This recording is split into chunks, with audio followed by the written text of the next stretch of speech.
All right, we're back for another episode of the Idiot Circle. I'm Mike. I'm Fred. I'm Rob. Ladies and gentlemen, and we have a special guest today. He is number 15 in the program and number 1 in your hearts if you're a Buckeye fan. Mr. Greg Frey. Greg, thanks for coming on the show today. Glad to be here. It sounds like I already missed my cue. I was supposed to say and Greg prior to that. But No, it's all good, brother. It's all good. How you been? been great. Fantastic.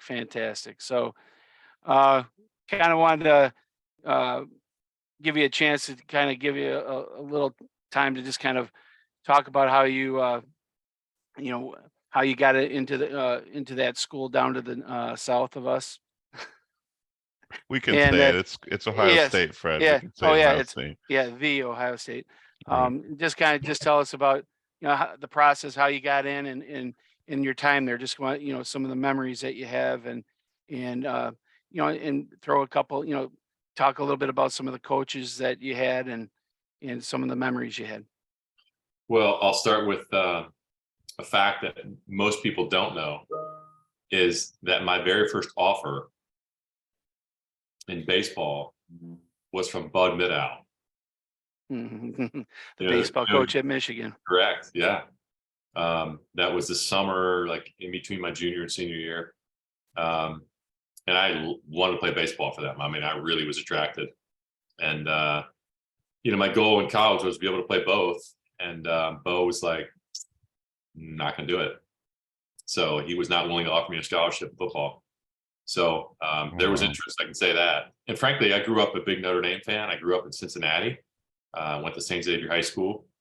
And there's some nodding going on right there. Yeah, Rob is our resident defector from Michigan to Notre We Dame. have some common ground here where we're going with it, right? Yeah. That's right. We have some middle ground, right? We Yes. have Michigan, Notre Dame, and Ohio State. That's right. But as a senior in high school, I was being recruited in both baseball and football, and football more prominently. It was weird back then. I mean, I had my coach at the time in high school, Steve Rasso, was really old school, would not show us who was interested. I had no idea. None. Until after my senior year ended, he gave me this big box of letters. So it was a race for, like literally 3 months to figure out where I'm going to go. Completely different than the way it is now. Right. But, I had a huge interest in Notre Dame. They weren't really interested in me. Lou Holtz had just taken over and again, offered me a preferred walk-on. And I was like, no. And my dad was a huge Notre Dame fan up until that point in his life. And he did not have very nice things to say about Lou Holtz. Right. I mean, We don't have anything much to say about him either. But they got Tony Rice. They got Tony Rice, and I'd say things worked out, So, I don't think I could run the option quite like Tony Rice could. So it's okay. It's all right. But I ended up choosing Ohio State over Boston College. I was recruited a little bit by North Carolina and Iowa, but it really came down to Ohio State and Boston College. And I chose Ohio State, being closer to home. And I was going to mention, I didn't follow Ohio State at all growing up. It wasn't a thing in Cincinnati. It was really weird. You'd find Ohio State scores on page 13 of the paper. Really? And it's still a little bit that way now because Cincinnati is a Notre Dame, UC now, and Xavier, UC and Xavier basketball, but UC football is obviously very good now. A lot of Kentucky fans there, a lot of Notre Dame fans. So it's an odd thing. It's interesting. 2 hours away, but it's it is what it is. So, but no, I committed to Ohio State with the goal of playing both football and baseball. Earle Bruce was my initial coach, and I loved Earle Bruce. It was amazing. He was a big part of the reason why I chose to go to Ohio State, just because he just got my attention in the recruiting process. He shot straight. And there's a lot of stories, obviously, but years later, we ended up sitting next to each other doing radio coverage for Ohio State for about 8 years. And he shared with me, he goes, did I ever tell you when I called you, it was in January, and I was calling to talk to you. He says, but I really want to get your mom because she was the one I had to get. But she was stubborn because she wanted me to go to Boston College because my mom was very strong Catholic. And, I went to Jesuit high school. She's like, well, Jesuit college, that just makes sense, right? Right. And He goes, she picked up the phone and I got her that day. Yeah. And this is like 20 years later. He's telling me this with this big, beet red face. He goes, she didn't say yes, but she didn't say no either. So that was a win for me. Right. That's awesome. That's awesome. But yeah, so I went to Ohio State and redshirt for a year. Played about 6 or 7 games as a freshman, then started for 3 years as a quarterback. Was a co-captain my senior year. Earle Bruce was fired 2 years in, so then John Cooper and his staff came in. So I was part of the first 3 years of the John Cooper era. The greatest Ohio State coach, right, boys? Yes. For us. I guess it was going to come out sooner or later, right? I might be outnumbered in a few discussions here, but what's funny about that though, up until that time, and correct me if I'm wrong, and it's probably changed with the great coaches they had since, he was their most winningest coach by percentage when they let him go. I believe it's pretty close. I mean, he won a lot of games, clearly. I think it was like at 835, 825, 875, something like that. I mean, it wasn't that high? No. Mm-mm. Well, because of Michigan. Well, but in bowl games, but he lost a lot of bowl games too. So it was kind of the they're going to win all the games and they lose the last 2. That was pretty common. And that's really not a knock. That's just what it was, right? Yeah. Right. I was part of a couple of those, so not good. Yeah, that's good. So talk a little bit about the recruiting process today versus then. I mean, it sounds like a huge difference. Like it's signing days today and everybody's flipping left and right, but does any of that stuff really matter with the transfer portal now? I mean, like signing day is not even exciting anymore. I mean, it's the Wild West. I mean, it is bizarre. Like it's a moving target, with now the NIL has got so much attention here in recent months, or really this month. It's been a big deal. Oh yeah. It's been a hot topic in Columbus. Figuring out where the money's going to come from, who's the university going to trust to pull this money together, how much do they have, can they compete with certain prospects? I mean, that is it's a whole new world. So yeah, it's completely different. And the recruiting process has started a lot earlier now because kids are getting offered much earlier and coaches can, talk these kids much earlier. It's quite bizarre. I can't say I have a handle on it. And Mike, as you referenced, the portal is just, it's good to a point, but I think there needs to be some more regulation. Like I just saw this morning, the kid, I think it was JT Daniel from after a year, West Virginia, right? Yeah. Is in the portal for the 4th time. He's going to transfer. I think maybe I saw Rice. I mean, Rice, yes.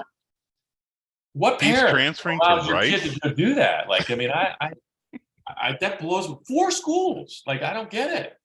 I don't. Yeah. And you see kids. One more point. Like, you've seen these kids that are having really good years, like the kid at Notre Dame. He had a great year. When are you going to be the starter? It's a great year. And he transfers. Like, what are you doing? Please help me understand that. Right. How do you think the transfer portal has affected Central Michigan? We have a running joke with Fred about Central Michigan. That made him run away. Let me go Google that one. Let me set that story up. When we were talking one day at a bar, there might have been some adult beverages included in this conversation. And someone might have had a little more than the other two.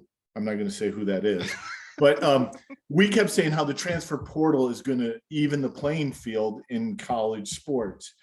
And the only thing that one person could bring up was Central Michigan. We don't know how it breaks down to the portal. We don't know how that, is it a 6-factor system? It goes from the portal to CMU, but can you tell us what that means? No. Oh.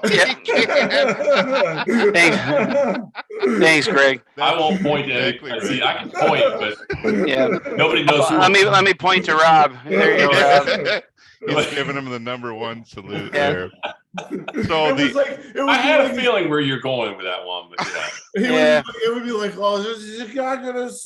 Oh, it wasn't anywhere like that. It wasn't anything like that. Central Michigan, what? Boy, what? Hey. if you go fishing ever again, Robin, you tell me you caught something big. I'm just gonna say you're full of shit, because I'm telling you right now, you embellish stories like with the best of He them. does. Okay. Yes. All right. Yeah. So you had mentioned the NIL. So that seems like the shadiest of all, because the universities can't really control it, right? It's got to be third parties that are really doing that. It's not. What's going? I don't get it. It still seems kind to of me, it's to me, it's like a me. mom that finally just gives up, says, "Go ahead and do whatever you want, because I just can't deal with you anymore." That's what it kind of reminds me of, and because of that, they've taken full advantage of everything. I mean, you look at Pat Narduzzi comes out and says that Jordan Addison was basically poached from him. You got two schools offering the quarterback from North Carolina $5 million to leave the school and transfer to their school. I mean, where's the thing that, and I'm sure Greg's going to agree with this, and you guys will too. The purity of college sports, because of the transfer portal and this NIL, is completely taking that away, and it's turns into a minor league system for the The NFL. purity of college football went out with the BCS. 20 Thank you. I was gonna say, Fred, that ship has sailed. Okay, Right. you get over that one. So let's ask Greg, as a starting quarterback at Ohio State. Let's say somebody offered you, Greg, $5 million to go to another team. What are you saying? Let's say it was back then.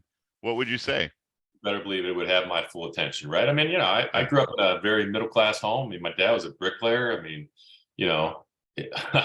those types of dollars. I mean, that's and I'll say this because somebody asked me this recently. Having a similar conversation.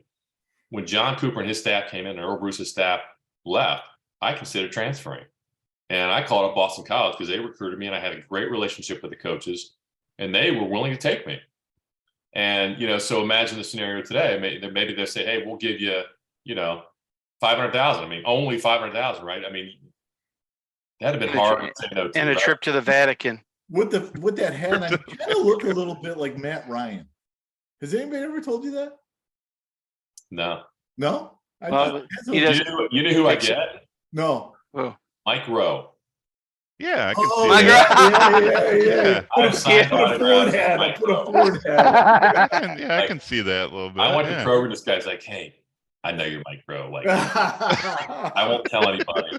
I just want an autograph." I'm like, "Dude, I'm not Mike Rowe." He says, "I'm sure you're doing a show here, like." Right. Hey, Greg. Okay, I'll do it. That's funny. John Cooper's winning percentage, you're right, 715. He was 715. Yeah, you get up over 800. That's some rare air. That is some rare area. I do remember or hearing it at the time when they let him go. It was the highest winning percentage at the school when they fired him. I mean, the reason why, did he not have a stipend or a bonus in his contract of like $125,000 if he beat Michigan? It didn't matter. No, I know, but that was the first time any school had ever put that single category into a contract for a school. That just means he had a good agent. Yeah, right. Yeah, right. He lacked in the area of leadership, and did he? And we didn't see eye to eye. I'll tell you that. I mean, you didn't. No. It was it's kind of like if you think in political terms, like if you're in one party and the next party comes in and you're an employee, you're gone. Right. Yeah. And he came and told us all, "Well, we don't want you guys because you're not our guys." That's what he told us. So he said it flat out. Wow. No, he went all Dion. Like he said it. He goes, "We can't. It's not like the NFL. We can't trade you, so we got to keep you." And we're like, "Wow." Yeah, and that was in the media. Like everybody knew it, right? I mean, it was up front. I think at some point he said, "We got a bunch of slow white guys." I mean, I'm quoting. Wow. Quoting. I was one of those slow white guys. Wow, that's incredible. Yeah, I mean, but my point with all that is we mended our offenses years later, and I have a lot of respect for him. But I will say I was also coached by Earle Bruce, who was very challenging, old school, like Bo, right? Mm-hmm. Very old school, hardcore, but he was a great leader. And there's a difference, so people are always, what happened in Michigan games or the bowl games, and it's leadership. It's like when the chips are down, you got to have a coach that is going to stand up and make the right decisions and just have this presence, it's not just game day either. And that was not one of his gifts. His gifts was that he was a tremendous recruiter, and he recruited great athletes and great coaches, and that still won a lot of ball games. So it's not like what he did was wrong, but it's just, I'm a football coach now. Like, to me, you got to have leadership in those situations, and that was what I saw. Mhm. So as of today, I noticed the rankings of obviously the teams for their signings and just their commits. And I'm going to ask you this. I was quite surprised where I saw the following teams. Ohio State's at number 6 with 19 commitments. Now this was earlier, so it might be higher now, but and Penn State was 13 and Michigan was 18.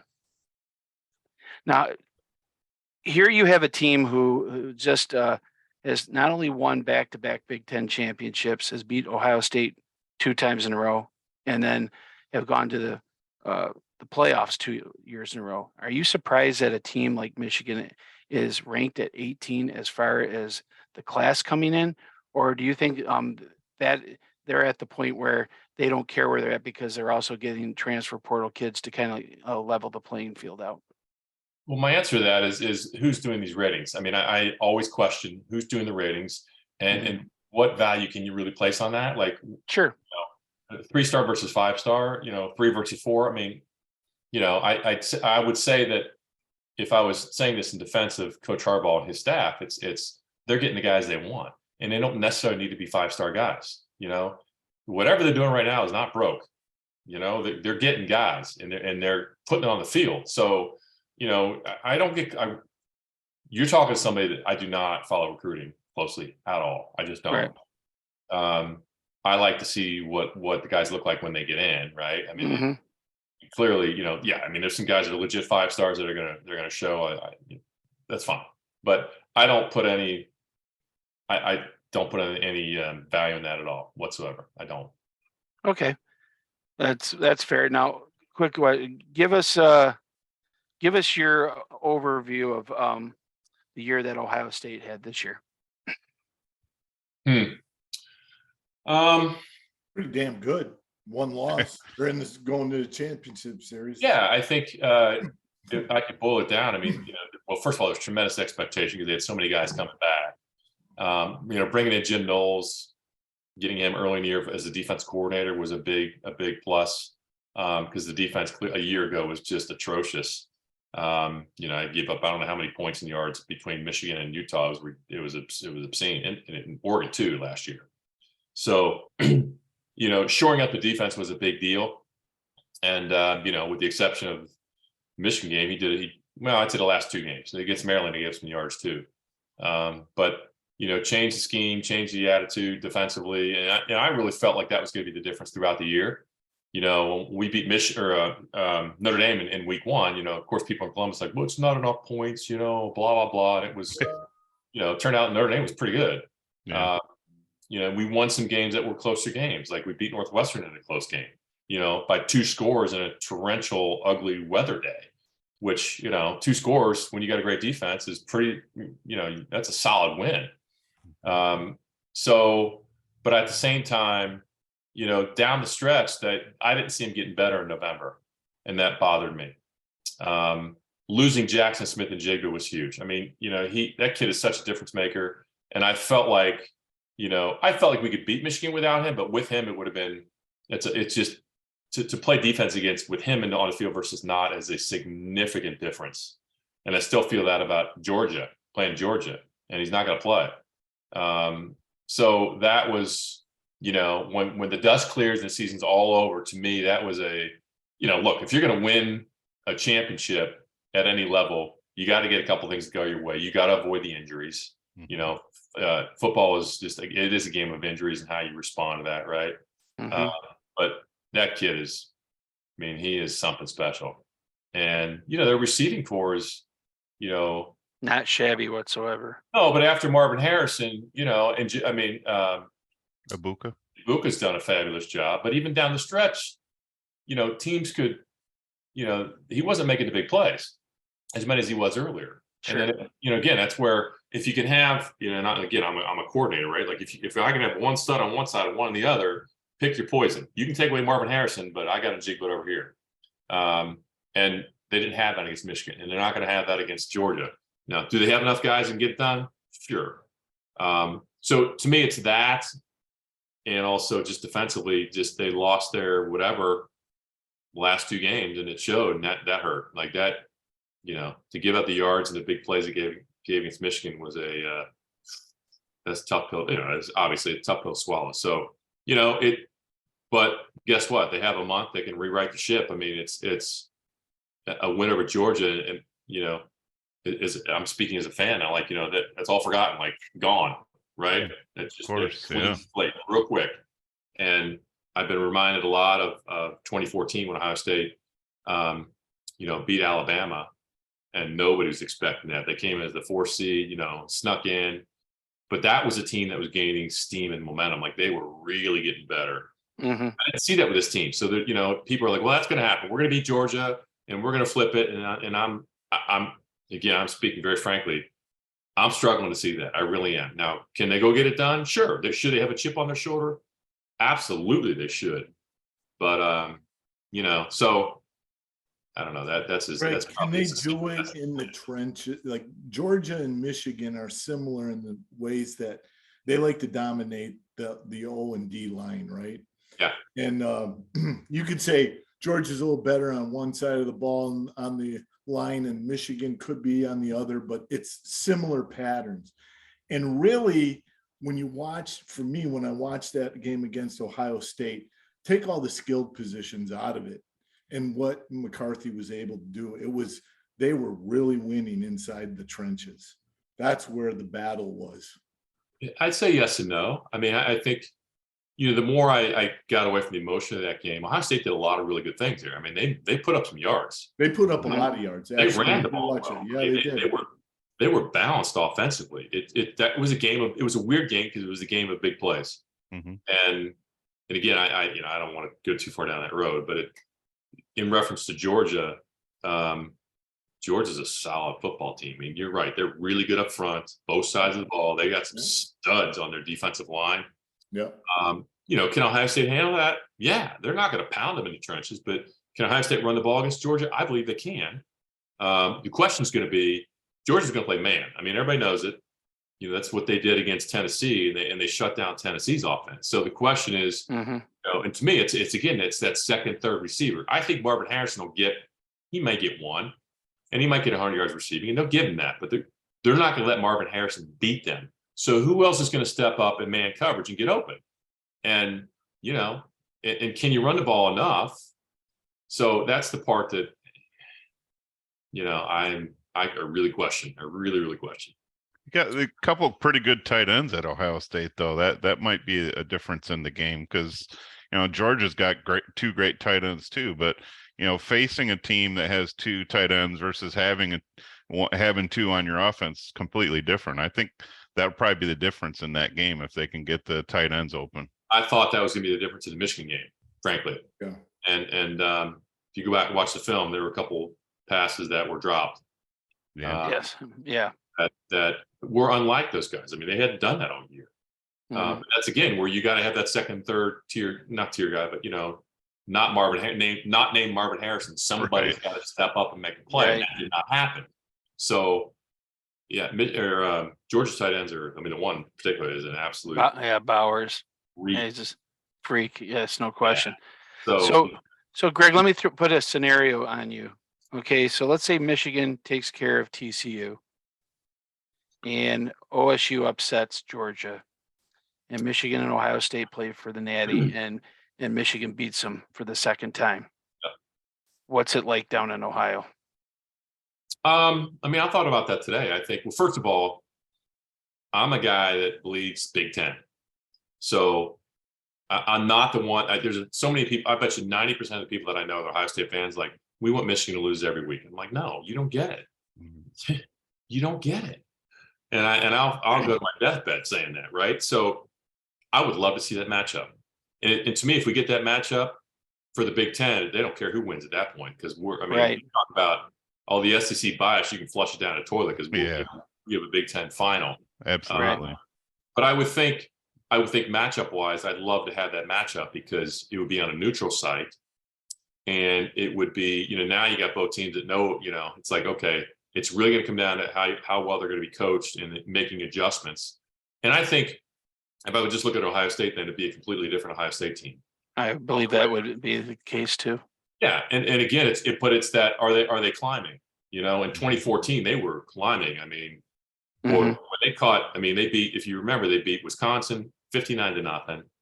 And then they blew away Alabama in the second half of that game. And Alabama had a chance to put Ohio State away in the first half and did not. And I was at the final against Oregon and, won by a couple of scores. And just, that team was ascending. It was clear. So, the question is, what's going to happen in the month of December? In these couple of weeks of practice, are they going to gain that momentum? Because if they beat Georgia, then the confidence is going to build and it'll be a completely different matchup. Not that that's enough to win, but that'd be fun. Well, they're getting Henderson back too, aren't they? At running back, he's going to be available. He's not. No, he's done for the year. Oh, is he? Oh, shoot. That's another thing. Your first two running backs and Jigba were out. That's tough. That's a problem. Tough. Are they getting a second guy back? What's his name? Williams? They haven't said. Oh man. I can tell you this, guys. If that was the reverse and Michigan had all those guys out, Fred be the guy running around when Ohio State beat them like that. Yeah, but if we would have had those three guys, we would have killed them. That would not happen. Oh, yes, it would. My 1989 and 1990, Ohio State, Michigan, both years my starting tailbacks were out. Both years. Did you have Byers one year? No, he was younger. He was older than me. Okay. And both those games were close games, and it didn't bother me the fact that I never complained about that, but looking back, right? Yeah, well, we didn't have You can't. You're right. Yeah. Robert Smith ran for about 1,100 yards. I was a senior; he was a freshman, and couldn't play that game. Robert Smith, right? He did okay in the NFL, if I recall, right? Yeah, just a little. He's a thorn in everybody's side in the NFC Central, that's for sure, or North. Yeah. Michigan had Quorum out too, though, for the game. So, it's. I'd say that dude that filled in Fred did all right. Yeah. Donovan Edwards did okay. He did okay. Yeah, he did all right. He's passable. But you watch that game. Actually, Ohio State controlled them better part of the game going into into 3 minutes of the fourth quarter before he really got going. He had one play before that, but they pretty much contained the running game pretty well. Well, it was big plays. That definitely was a different. There's no question about it. Usually Michigan's on the losing end of those big plays. They're usually getting torched. And I'm not saying the calls were bad, but there were a lot of calls against Ohio State at home, which you don't see a lot in the past. When I rewatch that game, I look at stuff like that, and there was a lot of penalty plays against Ohio State. When they had that the week before too. It was and the same as you look back, and I looked at the stats. I always do some prep for that game. Yeah. A year ago in Ann Arbor, there was a lot of penalties. Yeah. And that's just you get that right. It's in Ann Arbor. Well, not necessarily. It's just to me that's an undisciplined team. Yeah. I was going to ask you, Greg. The question is, I know that Ryan Day has kind of made this over the last few years.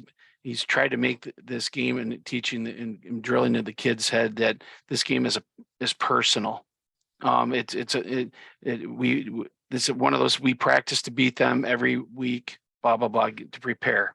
And do you think that that mindset is really the good thing to do, because maybe some of the discipline on the field kind of gets because of the emotion and everything gets kind of involved in it, knowing that the game is kind of, the coach feels it's kind of more of a personal thing, especially after Ryan wanted to hang 100 on Michigan.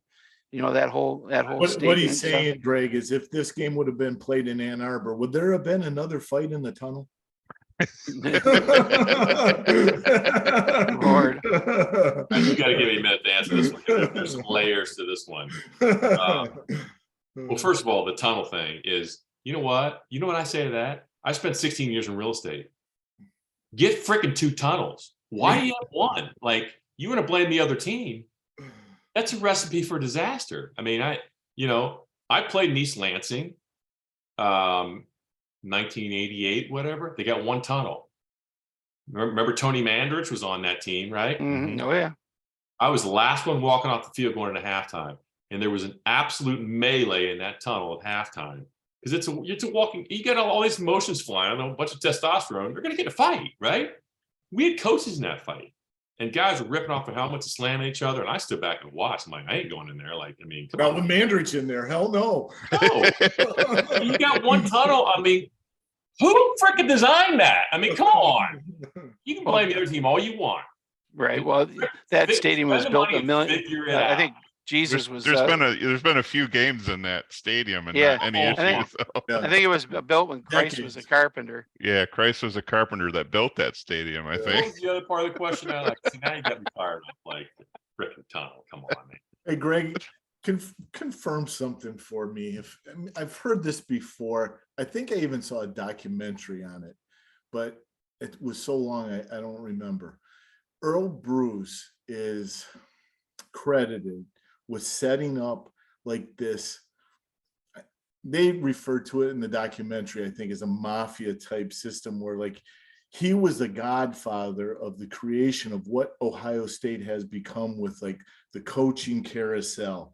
And when someone, when they needed a coach, they went to the Don and the next guy up. And that's how they built the success. Like people had talked about how, he was an okay college coach, right? But they credited him with building the program what it is today. Is that true? I'm not sure how to answer that one other than no. Well, I will say this. Look at the guys he coached. Nick Saban, Urban Meyer, Pete Carroll. Wow. He was on the staff with Lou Holtz in '68, among others. I mean, there's a long list of guys. So he was very instrumental in bringing guys along, which I think there's a pretty cool coaching tree there. Was he on the staff before '68? No, I don't think so. So he wasn't there when Bo was there. Yeah, he was. Yeah. Oh, he was. Yeah. And there's Bo's first year at Michigan was '68, right? I thought it was 60. Was it 69? 69. Yeah, he was part of that '68 team in Ohio State, and then 69. But no, I mean, I'm not sure. I mean, I knew Earl pretty well, so I you just mentioned mafia stuff. I'm like, that's news to me. But he. Well, I mean, they referred to it as like he had set up this network. Like they got sick of more like the family aspect of the mafia. Well, I mean, more like okay, we're going to set up. We're going to have a divisive plan when we need a coach and we lose a coach. We already know who's coming in. We have a carousel. We have a plan. The next guy up. I don't know. They've always heard. My answer is, Rob, I always say, well, who is they? Yeah. I tell my who is they? Who's they that said that? And why did they know it all? Yeah. He had a lot of influence. I'll say that. So you can't confirm any of that. You've never heard any of that. You don't know of that. No. Well, you would think you would have like the coaches that have been successful at their schools. They do have some influence, I would think. Sometimes. Like Bo would not. Well, I think Bo, when he was still alive, he still had a lot of respect, and I'm sure they ran things by him even long after he retired. I'm sure the same was with Earle Bruce, right? I mean, one of the greatest coaches ever, and of course you're going to want to get kind of quote unquote his blessing, or at least run something by him. Hey, what do you think? I would think that would happen. Yeah. It's all about influence. And Fred may know this story. You guys don't know this, but after my career was over with John Cooper, I was looking for advice, and Earle was still coaching. I think he was out of Colorado, I believe, Colorado State at the time. And I had a backdoor connection to Bo.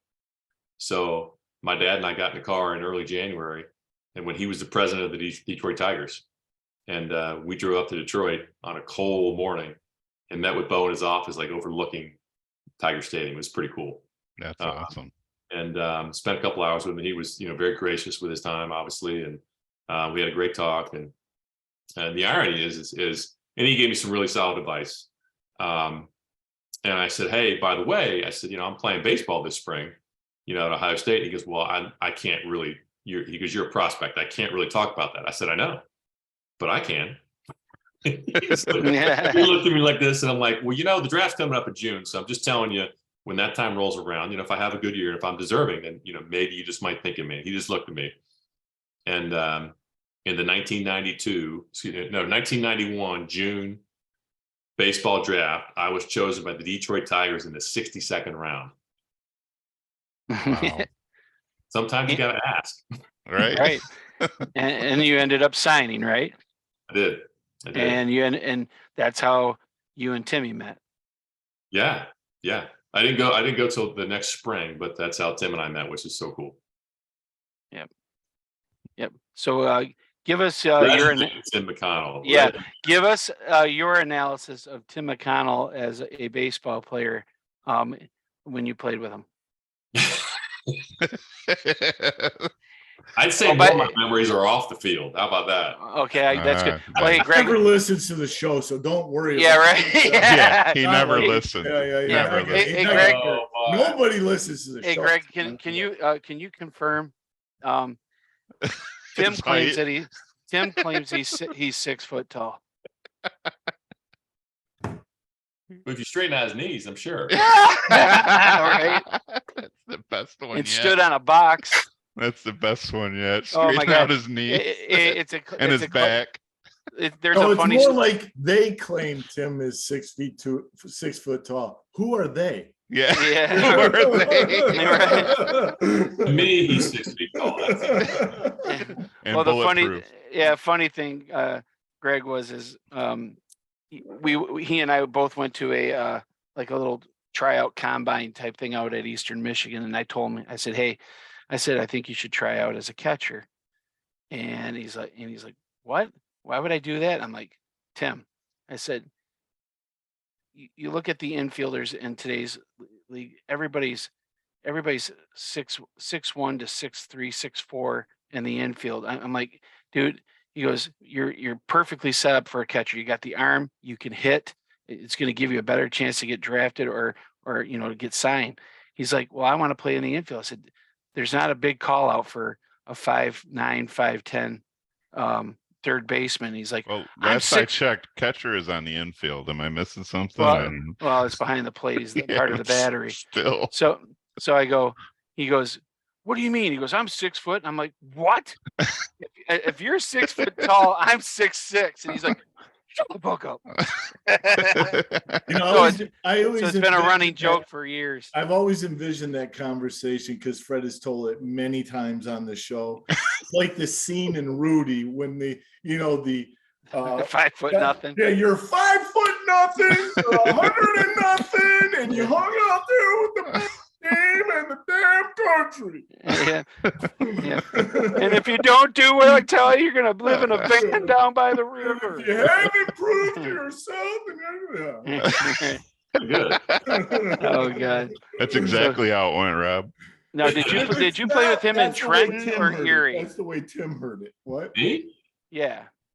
I was only there for spring training in Lakeland. Okay, so that's where you met him there. Okay. And then you got assigned somewhere else, and he was rookie ball or something. I got assigned to extended spring training. Okay.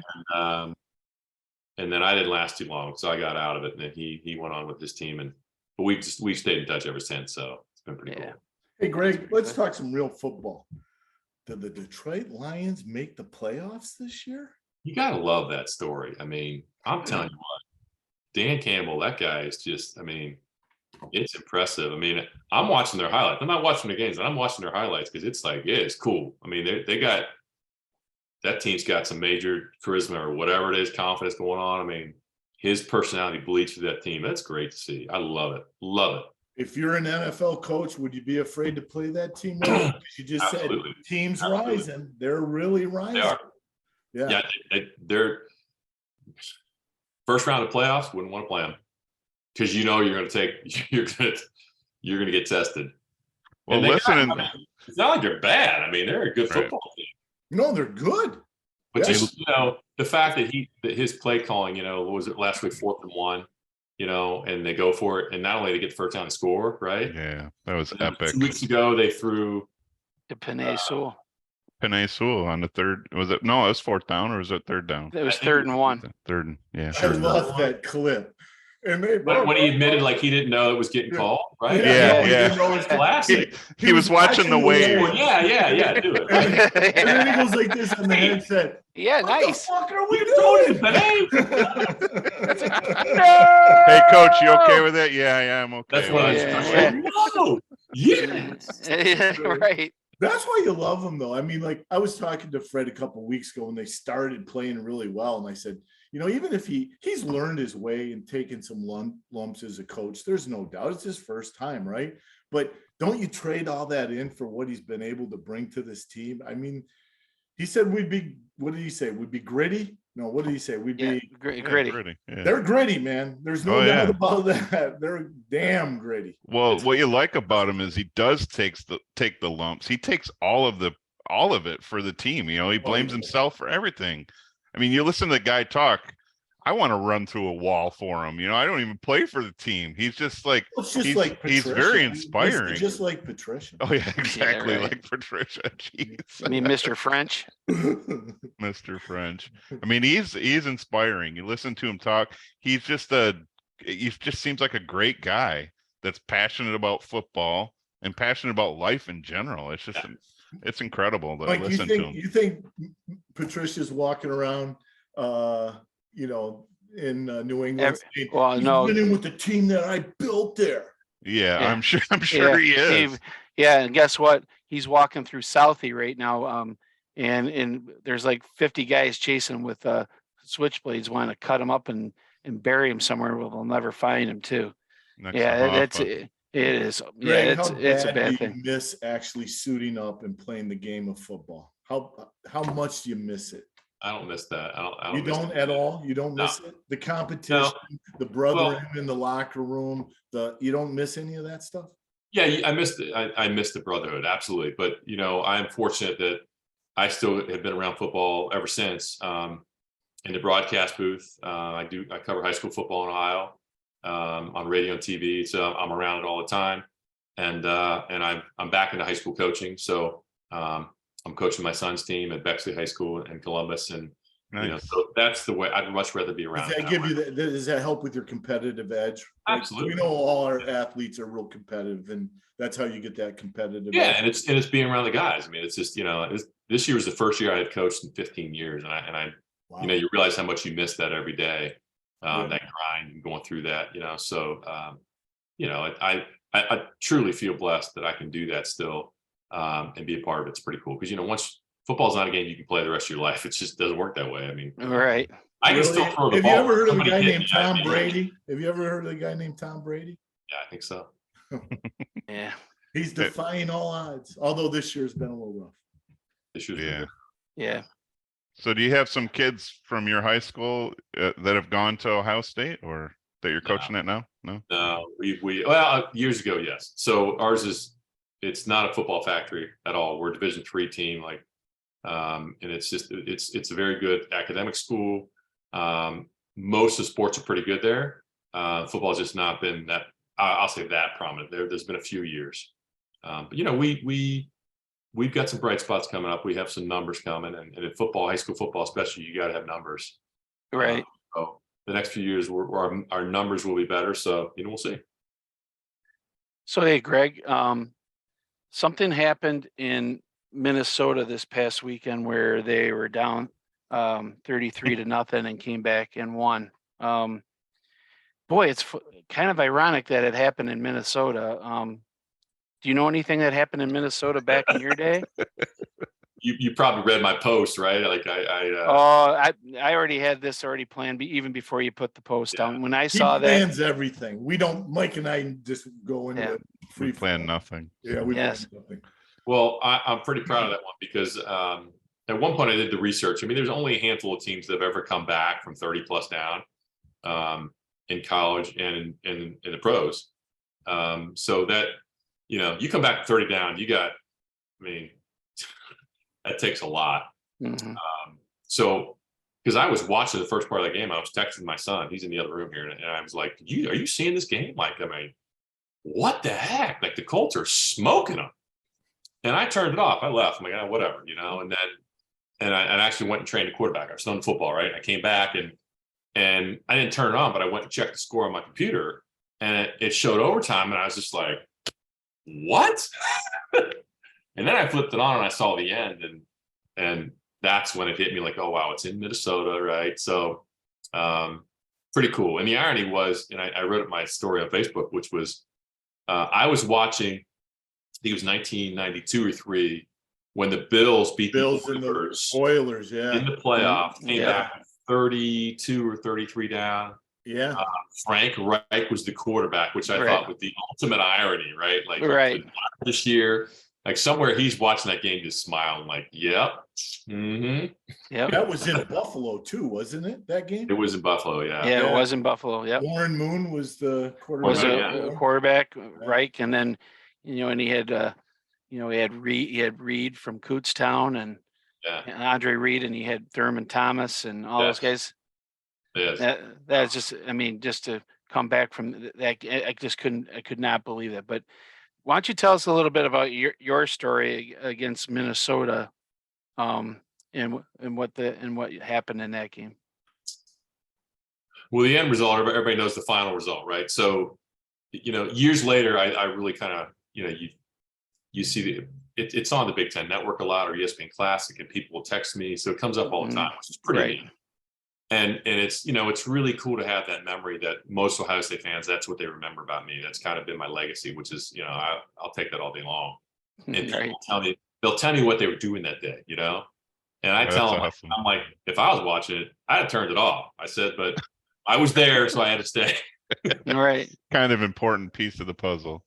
But Minnesota was pretty good that year. We were both 4-2 at the time.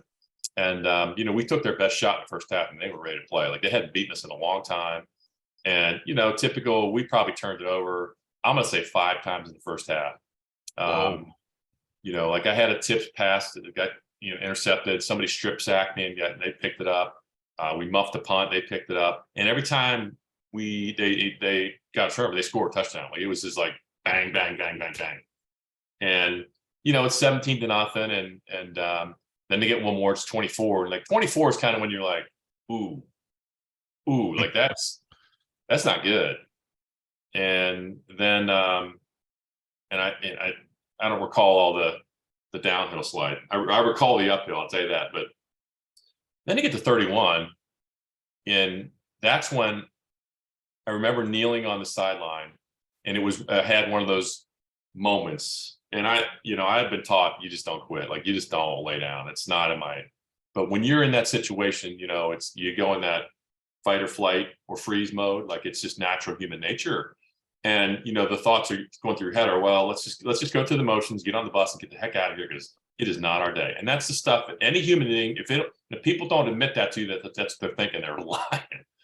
And I just forced myself to accept it. I remember vividly, I'm kneeling, looking at the scoreboard. I got a towel on my knee because I'm bleeding, and I had the crap kicked out of me. And I just remember thinking, I'm not quitting. Forget the score. I'm not quitting. Let's just go get one. And that's all I thought about. And we went back on the field, and it was like a 3rd down play, and I had Jeff Graham open, and I one-hopped it to him. Like, I was so disgusted with myself. It was an easy 1st down. I missed the throw, right? And I'm walking off the field. It's 31-0. We got a punt, and they're going to score again. And they had 12 guys on the field, and we got the ball back. And I just remember walking on the field like, oh, you didn't want to do that. Like, now you just gave us a free shot, right? And we went down the field. I got some confidence going, hit a couple passes. We scored the last play of the half, went for 2 and got it. So now it's 31-8. So now we're down 23, and it's like, whoa, wait a minute. Like, 23 sounds pretty good compared to 31, right? And people say, well, what was halftime like? Where the coaches, what Coach Cooper said? I'm like, well, he wasn't in our room. But in the offensive room, it was to me, I'm a big believer in painting a vision, and belief. And it wasn't all about me, obviously, but as a quarterback, I got to lead, right? And I felt like, guys, we can do this. Like, we can score on these guys because we have in the past where we were probably the best offense in the Big Ten. It's like, if we stop turning the ball over, we're going to score, so let's stop making our mistakes, because our offensive line was huge. We had skill. Like, we had a great offense. So it's like, let's get out of our own way and let's do this thing. Let's at least get back in the game. And everybody was on board, like, okay, we can do this. And so the belief coming out of the locker room was really, really strong. And what I've learned about games like that is, like, the more you chip away, it gets easier and easier. Early in the game, it wasn't. Their defense was playing hard. The first drive of the second half, we went like 90 yards and got a field goal. And it was hard because they had a lot of resistance. But you could just tell we were starting to, we were getting more chunks. And after that, it was on, it was chunk play after chunk play after chunk play. And then it was like, okay. Plus your defense was starting to hold them. Defense was getting stops, and they had to, right? They kept scoring. We didn't have a chance. So, yeah, credit the defense because they made some really key stops in the second half, which you have to have. And then it was like, fourth quarter, okay, do we have enough time? And I think we were still down 2 scores with 5 minutes to go, and that's starting to cut it close, right? So, and I remember I threw a touchdown pass with maybe 4 minutes to go, and they call us for holding. And I remember looking at the ref, and that was one of those, like, you're on the road, like, you get screwed, we got screwed. Like, it was a counter play, like, the ball was out of my hand so fast, like, there's no way we could have held. You watch it on film, there's nothing, right? So I remember that was one of the times, I got in this ref's face, like, I forget what I said, but it wasn't pleasant. And we had it was like third and goal from like a 19. And it was one of the best plays I've ever been part of. And we had a few that day, but like, I had to sit in the pocket and hit a deep dig to Jeff Graham, which means I got to sit there for a while. And everybody did their job. A running backs block, the guys up front block, and I sat, waited for the hole. And he had 2 guys on him, and I hit him right here. And when I let the ball go, it was like I got smoked. And he caught it, drug guys to the 1 yard line, and then I scored on an option the next play to score. And it was one of those, like, at that point we were going to be pretty undeterred. Like, we're going to find a way. And that got us within 1. Then the defense gets a stop. And the momentum was just like, we felt it then. It was like, hey, we can do this. And I remember getting the ball back it was like a minute 52 to go. And I started, like, my mind started to drift. You start thinking about what's happening, and you just cannot go there, right? Like, I was, you've heard of discussions of people in the zone. Like, I was in the zone the second half. Like, my final stats were like 300 yards in the second half, maybe. Wow. And this was at a time when, oh, by the way, I was under heavy criticism because our passing game sucked, blah, blah, blah. And I'm like, well, because you don't let me throw on first and second down. All I do is throw on third down. So guess what? When it's 31-0, you got to throw it.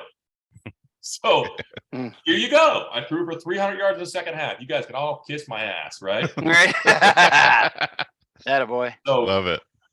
We get the ball back, and Jim Coletto was our offensive coordinator, ended up being Purdue's head coach, and he's coaching the pros a little bit. And he had a great tip. He's like, hey, listen, don't forget, if they go to 2 deep man under, which he kind of thought they would, here's your check. And we had a really good play for that in man coverage. You get the ball to our backs, matched up against linebackers. And sure enough, first play they lined up in it. And it's funny because my check was this. That was my verbal cue to my receivers. It was like, we're going to cut the throat because we got them, right? You can't do that now. No, you get a penalty now. Right. So I changed the play first play, and I got Carlos Snow on the linebacker. It was like stealing. He got like 25 yards. Bang. Crushed this linebacker. Well, so the clock stops. So we call another play, go up the line of scrimmage. They're in the same coverage. And I'm like, F this. Do it again. Right. So now they jump Carlos. They jump the backs. But when that happens, the linebacker's clear, and we had a dig come behind. So I hit Brian Stabline, who at the time was a walk-on receiver who had playing like 8 or 10 years in the league with the Colts and I think the Lions. He was a slot receiver, phenomenal athlete. It was probably the play of his life. Like, he made a diving catch. It was great. So, and the next play, then it's like 2-minute drill. Like, then it's chaos, right? And I got sacked. And that's kind of when, like, you don't take a sack in those drives. And I just remember it's just the good part about that is when that happens, like the defenses, they're all celebrating. I'm calling play, like we're lining up, we're going. And I hit Jim Palmer, our tight end, on a crossing route, and the guy covering him, I forget the name. He ended up playing in the NFL, man coverage against our 4-string tight end Jim Palmer, who had a great year that year, by the way. And I got flushed out of the pocket because my left guard was playing with a separated shoulder. He couldn't lift his arm. So he was whiffing every play, right? So I get flushed to my left and I had to throw across my body, and Jim Palmer catches this thing and guy missed a tackle. And then a corner comes up to make a play and he just bulldozes his corner, runs over him. And he takes it all the way down to 20. And I will never forget this moment that our whole offense is just walking to the huddle because we're all gassed, right? We're just gassed. And, I get chills thinking about this. I knew what was going to happen on the next play. I knew what the play call was going to be. And I had a vision of what was going to happen. I saw the whole thing in my head because I was so in tune with my coordinator. It was like, that's the play I would call. And I knew what the defense was going to be. I knew they were going to play man coverage. And it was a smash combination, which is inside receiver runs flag, outside receiver runs like a hitch or, adjusted to man. And the play came in and I laughed. Like I was like, wow, I knew. Like I just knew. It was the weirdest thing. And we went like a 7-man protection. I remember I was supposed to make a play fake. And I didn't make the play fake because I'm like, screw that. Like it doesn't matter. Because I walked the line of scrimmage and I saw Jeff Graham with one-on-one, and their free safety was not very fast. So the free safety's covering Jeff Graham, who ended up playing 11 years in the NFL with the Chargers, I think, and the Steelers. I mean, you talk about a mismatch. It was the easiest play of the game. So the winning touchdown, easiest throw of the game, which is such a weird thing because it was so hard to get to that point, right? And he just toasted this poor free safety. It was not good. So it turns out that was the winning, the winning score, and we almost scored too fast because they got in position to score and almost scored, but they did not. Our defense held them. So yeah, 41-37. We scored a boatload in the second half. 3 2-point conversions. We were 3 for 3. Wow. Which is rare. We scored twice on 4th down. Now you start thinking about that after the fact, and you're like, what are the odds, right? I mean, and now the 3 2-point conversions were all the same play with what I call window dressing, and they couldn't stop it. So, statistically, or what do you want to say? Probability of pulling that. I mean, it's just any one little thing goes wrong, doesn't happen. So there you go. Yeah. I remember watching that game. It was on TV and couldn't believe that you guys came back and won. Not to mention the fact that it's been on the, like you said, Big Ten Classics a bunch of times. And of course, I always get caught up watching it because I just sit there and laugh, because I think a year later, Minnesota went through the same scenario with Michigan. I watched that game. And Michigan came back and beat them. I was pissed because Michigan had like 2 or 3 big play touchdowns, like 1-play drives. I'm like, we had to earn ours. I didn't get any easy plays. I didn't get any short field turnovers. Don't let Fred fool you. When you were coming back to win, he was cussing every time you guys did. There's no doubt about I didn't know him. I didn't know him then. All right. Cut me some slack. There, look at Central Michigan. It rears its ugly head again. Tell him. So, Greg, how long? I got a quick question after that win. How long does it take to come down from something like that? Did you even sleep that night? You couldn't have. That's a great question. Man, like the adrenaline rush with that is just, it's second to none. I remember the great thing about when you're on the road like that is, you fly like a not commercial, you fly a private jet for the whole team, right? Everybody. And pretty much right afterwards, like you're going. You're out. Like our equipment guys were phenomenal at getting us out of there. And at that point, it's like, let's get the heck out of here and get back to Columbus so we can celebrate, right? So, yeah, I remember, and this happened multiple times. Like, we went out that night, right? Like, yeah, Greg turned into Austin Powers that night. He put the gear and swing it, baby. Easy, Fred. My kids are in the other room. I'm sorry. keep this PG. So Yep. I remember your kids watch this program, Greg. Just it should be they know earmuffs when they need them. Yes. I remember getting back in Columbus, and I remember the bus ride back from the airport to the facility, which is like 5 minutes. And I remember our coaches sitting up front just talking about it. They're just like, we did something today. Like that was a thing we just did. And, you know, it was a couple hours after kickoff. We're on High Street, you know, and I remember people were looking at us like, were you just on TV? Like, like they just would blow their mind, right? Great. Yeah, there was a little celebrating going on that night, that's for sure. You didn't have to buy any drinks, I'm sure. No. Yeah. But you know what the challenging thing is, Mike, is it's part of football. Like no matter what happens, like the next day you got to flip the page, and the weeks after that are hard because everybody's telling you how great you are, and you got to play another tough opponent, and that's not easy, especially when you're your teenager really like trying to figure out how to process those emotions. Like that's not easy to do. No. And that's where great coaches understand how to know the pulse of your team. Like that's when you show up Monday and like they put the hammer down. Like, okay, that's done. You guys suck. You sucked in the first half. Your dog meat. Let's start over. Nice, yeah. but you sucked in the first half, so we're going to work hard this week or whatever, right? Nice. Spoken just like Nick Saban. Right. Yeah. Rat poison. Yeah. Rat poison is real. Let me tell you. Yeah. So, Greg, I know you're Rob will appreciate this. I know you're a big avid fisherman, and you come up our way a lot to do some fishing. So, you know, when you come up here, I know you come up here for obviously because your girlfriend does the Miss Michigan pageant up at the convention center right there, and of course I know that my ex was involved in it a little bit there too, so she got to run into you a little bit there as well. But where do you usually, when you come up, where do you usually go fishing at? You know, we've mixed it up the last couple of years. You know, it's interesting with COVID because my son and I used to go to Manitoulin Island all the time. And I grew up going to Manitoulin Island in Ontario. Love that place. So obviously the last couple of years, you know, we chose not to go to Ontario with all that going on. So we bounced around a little bit.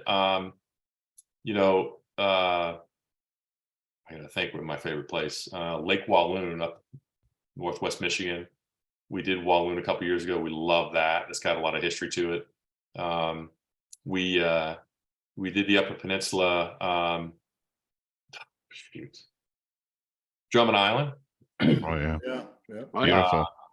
And I got to tell you, the fishing last couple of years. I mean, number one, I'm not a great fisherman. Like I love to fish, but the last couple of years, I probably went from an 8 handicap to a 25. Like I mean, the fish like avoided me like there's like the plague.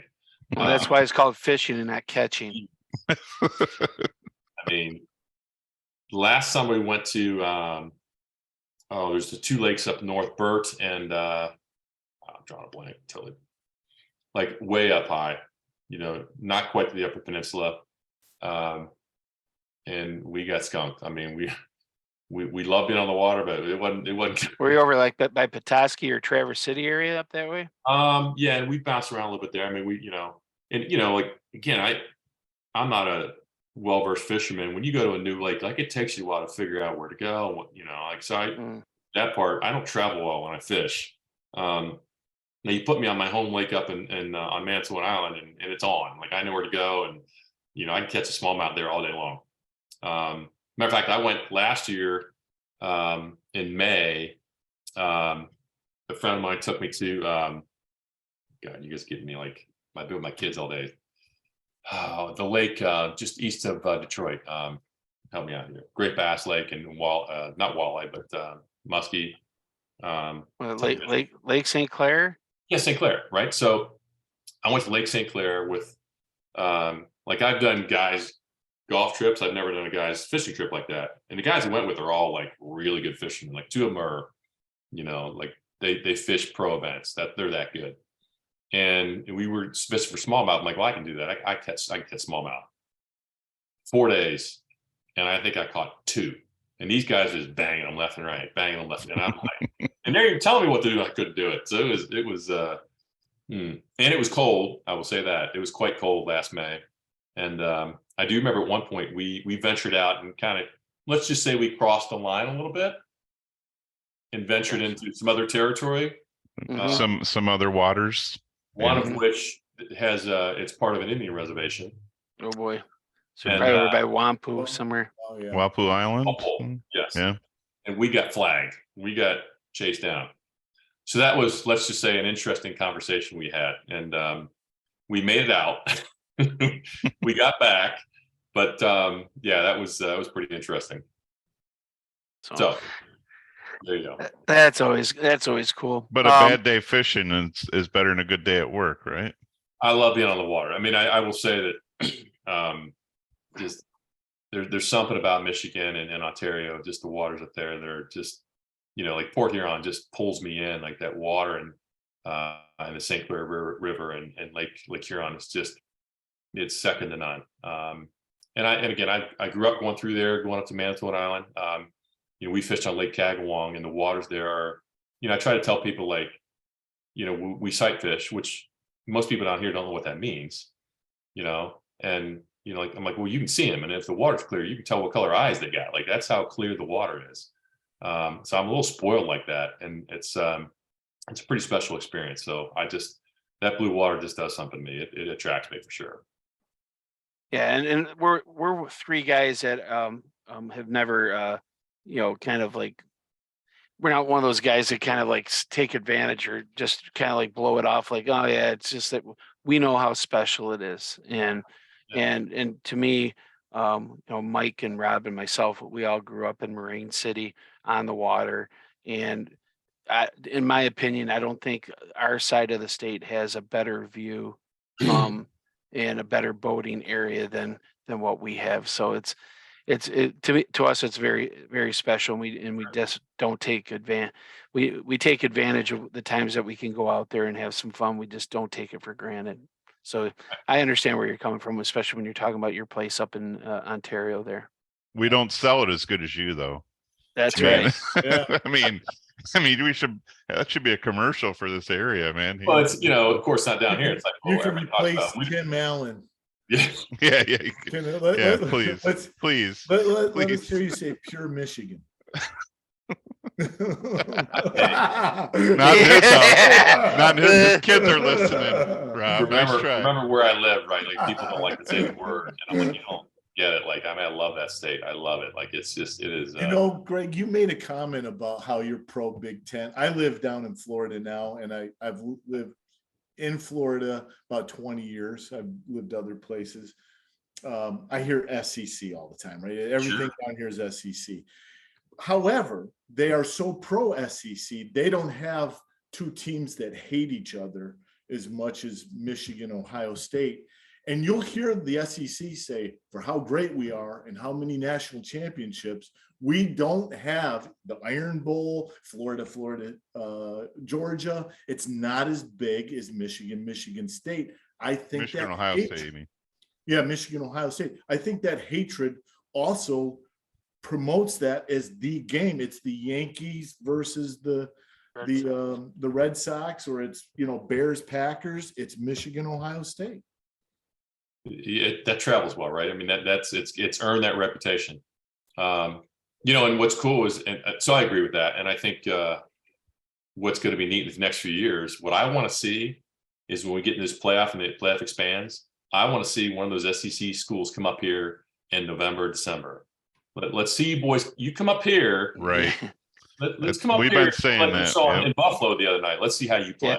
You just made Mike's day by saying that, because he's been saying it for years, right? and we totally agree. We totally agree with that. I mean, Ohio State's got to go to Georgia and play in a dome, right, in their backyard, which is fine. I don't care. We'll play them anywhere, right? But come on. That's crazy that's allowed to happen, honestly. I mean, it's just crazy. They could have moved them out to Arizona and switched the two games. Guess what? Ohio State travels well. Yeah, of course. Georgia's going to feel like they got a home game, but I'm going to assure you that the Ohio State folks, like, it's just like when in 2014 they played in the Sugar Bowl, there was more Ohio State fans than there was Alabama. I can assure you. Yeah. So I don't care where we play them. I don't. But I want to see them come up here one time. You just come up here and let's see. Just once. Yeah. Love to see that. I hope, I would love to see Michigan, Ohio State for the national championship. That to me would be epic. Right? I mean, it's a Big Ten. You can't lose at that point, right? I mean, it's good for the Big Ten. Yeah, I just think it's a two double middle fingers right up to the SEC, which what just warms my soul for sure. And if you think that through, look, if Michigan were to win that game, then it's like, okay, well, they were that good, right? They really, really were that good. You can't say it was a one-game aberration, right? If Ohio State wins it, then it's going to be. Then you probably have a lot of bitching back and forth. Well, Michigan beat them at Ohio Stadium, right? I mean, then that would probably cause more talk, right? But either way, the Big Ten, I mean, that's you talk about a home run financially. Right. Either way, everybody's talking about it, and it doesn't matter. Either way, everybody's talking about it. That's great for the Big Ten and great for the rivalry, right? The rivalry lives. The narrative, well, it evens it out, right? Because they didn't play 1 year, and now they have played twice in one year. We can't help it that you had some guys sick. You know, we understand. It's okay. No, that was such a crock of shit. I mean, even all three of us were saying, just go down there and get your ass handed to you like you're supposed to. Take it like a man. Yeah, take it like a man. And call it a day. I mean, it's not like you weren't taking your ass kicked. I can't fault him. I don't like it, but I can't fault him. They were little pussies for not going down there. Clearly, he made the right decision. We did. But ever since he said we'll hang 100 on his ass, that's gone all wrong for him since that statement. It's kind of like it's like Mike Hart with the little brother. Talk about that stuff. That doesn't matter. It doesn't. There's plenty of energy and you know. Oh, I'm not saying that did the change, but it's just ironic that he would say that, and then it has gone nothing but wrong for the guy since then. Right. I mean, people say, well, so and so said this or said that. I'm like, listen, my experience in that game, the intensity level was so high, it didn't matter what people said. I mean, it's like the first couple series, you're just playing. Like it's just, you know. No, the worst thing said about any team in college football by another coach in the last 20 years is Dabo saying Ohio State don't belong there, and they never took that. He never got any. That the words like that can take part of the preparation. Like, there's no doubt about that. Right. So anyway. I'm glad that the rivalry is what it is, because I mean Michigan was getting clobbered, and now there's some, you know, there's some revenge, or it's more competitive now. I think a lot of that was it's great for the Big Ten, but I think, you know, Michigan over the past 10 years hasn't been treating it the way Ohio State does. I honestly think Ohio State treats that game with more intensity than Michigan, and I think they still do. But I think Michigan was distracted a lot with Michigan State after Mike Hart made the stupid little brother comment, and they had to deal with that. Ohio State really doesn't have to deal with anybody but Michigan. So I think that's part of the reason for it. Well, they don't have an in-state rival in conference. Right. Exactly. And that's, I want to show you guys a picture here. See if you recognize that individual. I don't know if you can tell. It's kind of. I can't. That's a glary picture. Is it? It's kind of it's kind of tough glare. So that's John Colzar. Oh, is it John? Oh, wow, nice. He's a good dude. Yeah. So we talked a little bit on LinkedIn over the years, you know, and you know, his son played at St. Ed, so I got to see his son play in high school, and then I was broadcasting a game in the state semifinals maybe 3 weeks ago, and I'm doing my work, and we just got finished taping our open on the field, and he walks up, and he looks at me, and I'm like, I couldn't tell who he was, like he's with the beard on, right? And he introduced himself, and I was like, no way, man. And we had the coolest chat. And this was the day before the big game, right? So we were texting back and forth all day, but the respect level, we didn't have to speak it. It was known, right? It was just it was the coolest thing, right? Like that we had played in that game. You look at it so differently years past, and that guy's like a brother to me. Like it's just the coolest thing. And I hope everybody understands that there should be that respect level, right? People talk about hate for that game. I don't believe in that. And he does not either. I think that, you know, that's one thing you don't see on the field, though. I mean, you could see the respect for both Yeah. teams. I think it's not the a team radical where they, like, fans from fight. both Yeah. teams Yeah. who only experience it from the stands, have never stepped on the field, never prepped for the game, never played a quarter or a snap in the game, that really understands it. I mean, we Yeah, all but have our moments, they're part of this, Fred, and that's why it's so right? special. Yeah, That and that's hate, why. we shouldn't say, oh, that hate's bad. That hate has created this rivalry. The fans are part of this, have created this. I mean, you got to embrace that. But just years later to be able to speak to somebody like that and have, you know, it's like a fraternity brother. Like, I mean, I got a good John Colazar story. I'm Okay. 14. My dad takes me down to the big house. He was a big Michigan fan, and always take me. He had season tickets. And only take me to the games that they you know, I'd go to Wisconsin, I'd go to Purdue, I'd go to all those games that, you know, his buddies didn't want to go to, and they were going to blow out. So those are the games I would go. And back then, Wisconsin was horrible. So we go down there, and he says, "Oh no, Purdue's going to be really good. They have this quarterback that is unbelievable, best quarterback in the Big Ten," and that was played for the Rams. Help me out, Jim Everett. Jim Everett. Jim Everett. Yeah. So I'm like, oh yeah, right. They're gonna play. So we get down there, and Everett threw 6 interceptions. John Colazar had 5 touchdowns. And some point in the game, I looked at my dad, and it was like 42-0. I said, "Yeah, he's a great quarterback." Well, hey, Greg, we really appreciate you coming on the show today. You know, obviously knowing you for all these years, and have the respect that I have for you, and love hearing the stories and talking, especially when we start talking about Tim a little bit. But hey, we really appreciate you coming on the show, talking a little bit about the playoff and your experience at Ohio State. So thanks again for coming. Go Blue. Yeah. Fair enough. Go ahead and say Well, go ahead. Say it, Thank Greg. you guys. Thank you guys for having me. I want predictions real quick. I want everybody's predictions before we leave here. Who you got? For the Who's gonna win championship it all? series? Oh, for a win Who's it gonna win it all. all? George is going to win it. What do you think, Rob? Georgia. I'm going with Michigan. TCU is going all the way, baby. TCU. Oh, I love the horny toads. He does. So Rob's I don't conflicted. know what Really? it is about him. I do. I kind of pull for the horny toads. Georgia's the best team. You know. Right. But the problem is Georgia's got to beat Ohio State, and Michigan. That make Georgia got. That's a tall task. That's right. a very Listen, when they change it up like that. They made it hard on them. So Right. I No. do think this though. Dude. I do think that it's going to be Georgia, Michigan, and I think it'll be a better game than it was last year. I Totally. think Michigan's a little bit better than they Right. were. Georgia's Georgia- beatable. Yep. They were unbeatable last year. Nobody was going to beat them. I will This say year, they're beatable. I agree, and to me, it's about a mobile quarterback. I've been saying this about Michigan for years, and now they have a mobile quarterback, which scared me against Ohio State, and clearly that was a factor. The fact that he can run and throw it, and if you rank here, think about this before we go. If you rank the teams as far as, and I've done this, just look at the quarterbacks from a mobile quarterback standpoint. I'd put Georgia 1, Michigan close, very close 2, TCU 3rd, Ohio State 4th. I think the quarterback and the mobility of the quarterback is that important in games like this. So I think Michigan they got a much better chance to beat them. I would say that. And I think Michigan will, you know, I think it'll be a close game, but I think they'll pull away and win by 2 scores against TCU. And then you'll have your matchup. Oh, you think they're going to be close all the way to halftime and then pull away at halftime? TCU is pretty scrappy.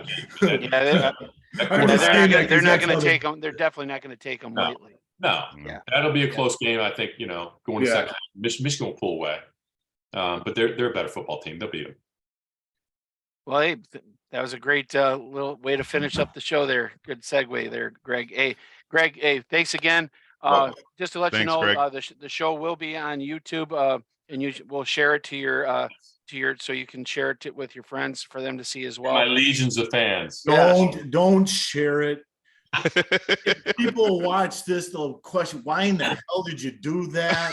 Why would you go on those idiots? No, don't share it. I I mean, can't turn down we the want- union. we Is it want the you to union come gag? back Like, I and- mean, who says want no to you- that? we Come on. want you to come back to the show, and if you share it with your friends, we know they're just gonna be like, don't. They're Yeah. gonna talk Well, you out of it. the next show that you'll be coming back on, McConnell will be on the show as Yes. well. So for sure. Yes. Hey, well, let's put, if both teams win, Oh then- yeah. there might need to be a show before the, Oh, that's a great idea. Yeah.